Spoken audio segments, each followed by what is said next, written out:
Hello everyone, today we're taking a look at a ready to fly kit, the Aquila20 from Beta FPV. I think the most important things to know about this before we even get started is it comes with everything you need to start flying FPV. We've got the goggles in this section, we've got a radio here, and we've got the quad up here as well as a couple of batteries. The only thing that you would need is the ability to charge the battery with USB. It comes with a little adapter that you plug into the batteries that charges, but it does not come with a cable that you would connect to a wall wart and QC3 or something like that in order to charge the batteries a little faster than 5-volt from your computer or USB hub. So that's something to consider, but most people this day and age have a USB-C charger and cable from your cell phone. So you could just use that to charge this. With this kit being a starter kit, you may be looking at it as a gift, or you may be looking at it for your first kit to get started in FPV. It's analog only. So it doesn't work with the DJI video system. It doesn't work with the Cadix video system. It doesn't work with the HD0 video system, which isn't a horrible thing because there are a lot of quads out there that are still running analog, and wherever they have a DJI option, they oftentimes have an analog option. So you could use the goggles as well as the radio with other quads. You may not want to, but you can. Okay, about to get started with this. There's a couple of quirks that I've discovered while flight testing this in the house that we'll talk about more when we get back inside. This will just be our flight testing. It's about 65 degrees. It's actually kind of nice. I'd hoped to do this a couple hours ago, but work got in the way, so dang it. But the sun's kind of low, and so when we fly towards the sun, we'll get to see, how the camera operates. You can see I've got some shadows, and you might even be able to hear the leaves on the trees kind of moving around. The wind is higher than I had hoped today, but it is relatively nice. Winds up to 15-mile-an-hour gusts, but it said 8 to 15 miles an hour, so 15 would be at the upper end. There is one thing I'm going to cover right away. Is I was always confused by these nose pieces. They're kind of flappy around here, and I did check with Beta FPV, and it's supposed to be that way. That was a little bit odd, so oftentimes when I put on the goggles, I kind of have to reach inside to get these little flaps down out of my eye view. These do fit with my glasses. I don't know if you'll be able to tell, but I can get them on with my glasses. We'll measure my glasses back when we get inside, but it's got a nice wide opening here for those of you that are like myself that might wear glasses and actually need them inside. I don't need them inside. I can see clearly without those my glasses, so that's kind of a nice feature. The antenna just kind of moves up like so. That's the position you would have it in. The manual does a pretty good job of covering everything. The one thing I'll warn you about is the DVR. If you have an SD card in the DVR, the SD card goes right up in here. I would encourage you to format it when you're in the goggles rather than formatting it on your computer and put it in, because I did find that it wouldn't record. Although it was indicating a recording in the goggles, it didn't actually record and give you the flashing red light inside the goggles that shows you that you are recording to the DVR. Speaking of the DVR, the flight audio you're going to hear is probably going to be off, and it'll get further off as the longer the flight goes. The DVR records at about 24 frames per second, or 23.95 or something like that, and it's not really consistent, whereas this camera that I'm talking to is going to be recording at 60 frames per second.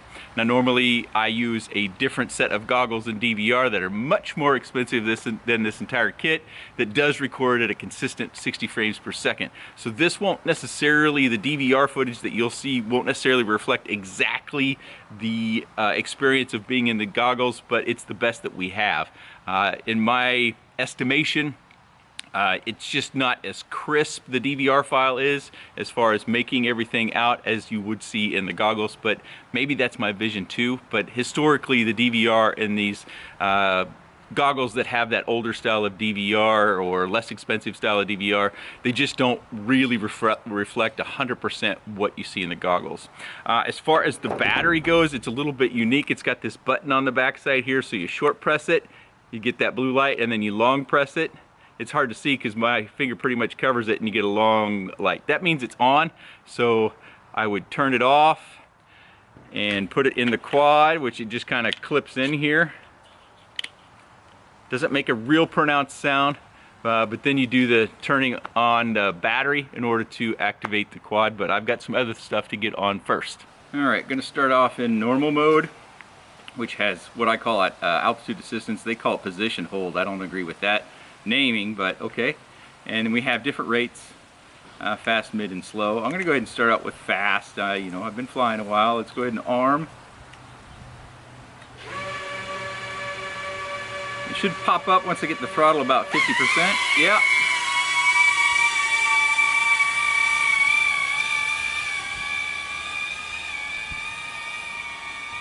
Let me get this away from us so we can hear it. It is fairly loud. I think they said in the manual the limit on the altitude assist is 3 meters. You can see the wind's kind of pushing us around a little bit. That's not uncommon. And some of that movement is just the stabilization and the altitude assist trying to work. I noticed inside, and I can show you that clip in the top left-hand corner, when I would fly through the treadmill and those surfaces would change, that it would cause the quad to wobble quite a bit in this mode, whereas if you're in the other modes, it didn't do that wobbling. Let's just see if I can see. It came way down there. That was not me. So you still have to be mindful of it. And it's climbing now. So this is, well, it's sinking now. So it's having a hard time. Let's move to a area that maybe it's not so dark, so the sensors can see a little bit. See if I can do a little hands off. I'm still climbing, but that's a little hands off for you. Hopefully I've got my hands in the picture there.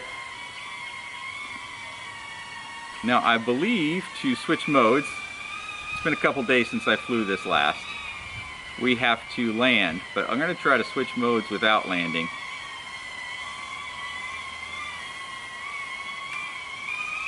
Nope, nope, nope, nope, nope, nope. It would not switch modes, so yeah, down it goes.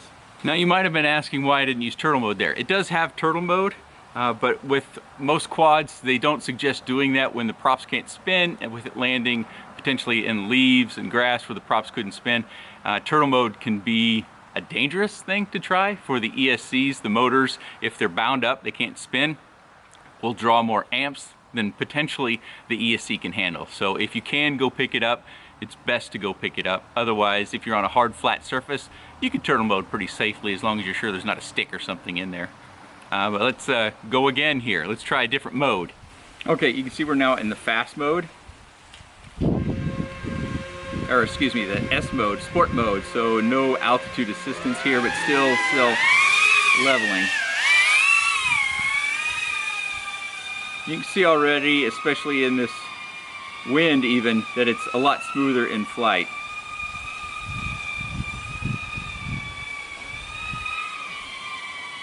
Need to turn my head a little bit. I'm not really facing that direction I was at over there. Just cruising around a little bit. I did power cycle the quad while I was in between things here, so we'll kind of reset the timer that you see on screen.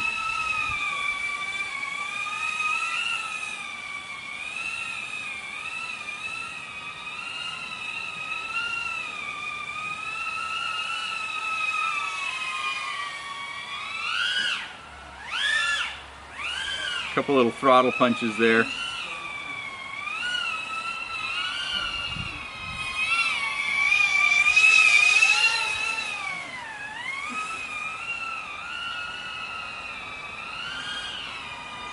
I'm not used to the rates. That is a comfort level thing for me that you may or may not get used to over time.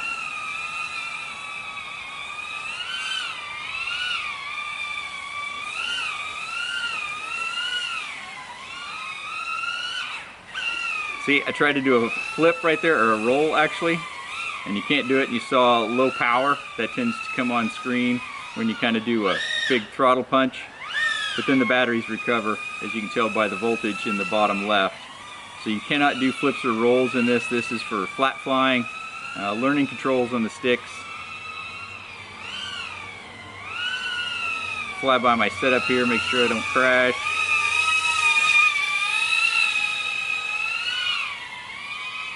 Behind myself over here. Got water out on the pool cover, gotta be careful.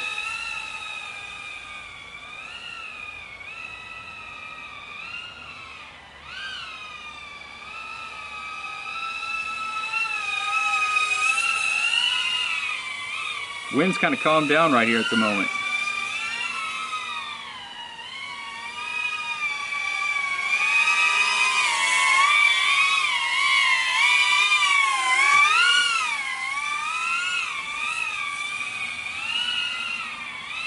Okay, let's land and change into manual mode.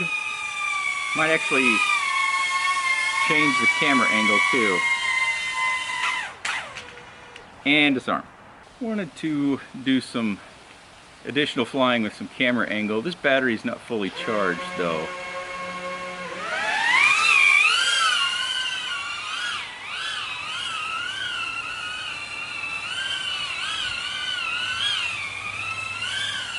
Let's see what happens on a punch out here.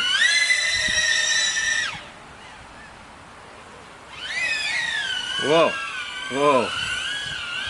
Let's do one more. That was kind of fun and interesting all at the same time.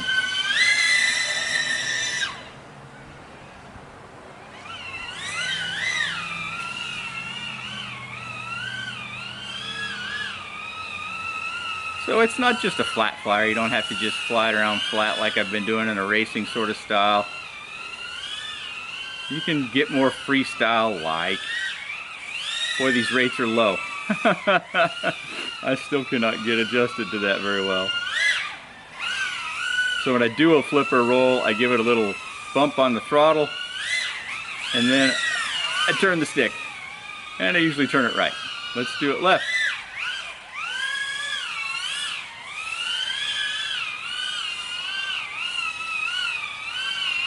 Also turn myself a bit in my chair to see if that impacts the reception. Seems to be helping a little bit. You know, we only got the one antenna. Antenna like Montana. Or antenna.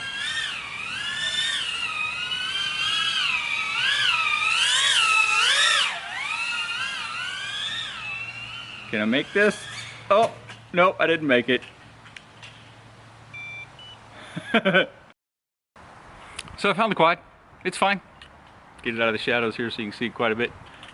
Took that hit off the chimney, and then I think it hit some of the pool equipment over here, and then I found it on the pad around the pool over there. So you probably heard that on the flight audio skipping across there. Battery did come out. I did find the battery, thankfully, as well. It was just tucked away in a little nestle of grass there.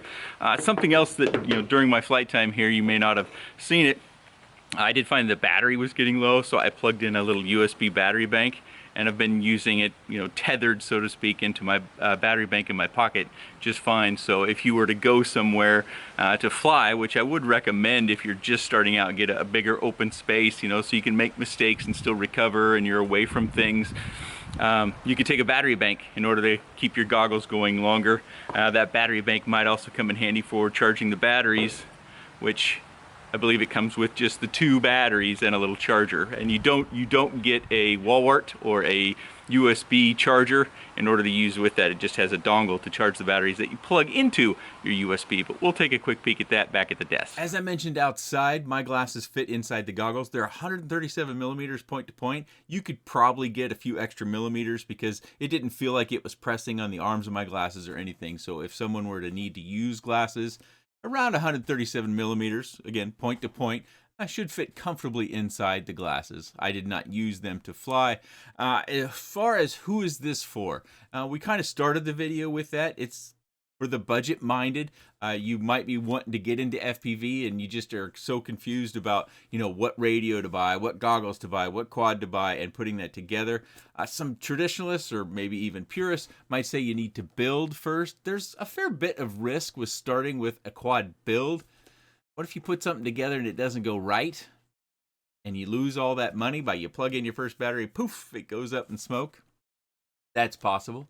It's possible that you have trouble setting it up. So you can avoid the frustration with ready-to-fly kits, and that's understandable, at least from my standpoint, that this hobby can be confusing, and ready-to-fly kits get you involved in starting, and you won't have to worry about all those other factors in FPV that you can learn along the way. It'll ultimately cost you more money, but you have time to build up those funds as you move from a ready-to-fly kit such as this onto other quads and other equipment as you progress and enjoy the hobby. So it's mainly for the budget-minded, the first-time person who wants to start FPV, because when it comes to ready-to-fly kits, if you jump into something that has the DJI video system, or it has the Caddx video system, or even HD0, you're looking at spending well more than double to get into those systems. There might be some sales and stuff of that nature, but I don't think you'll get anywhere close to the price point of analog when it comes to a ready-to-fly kit.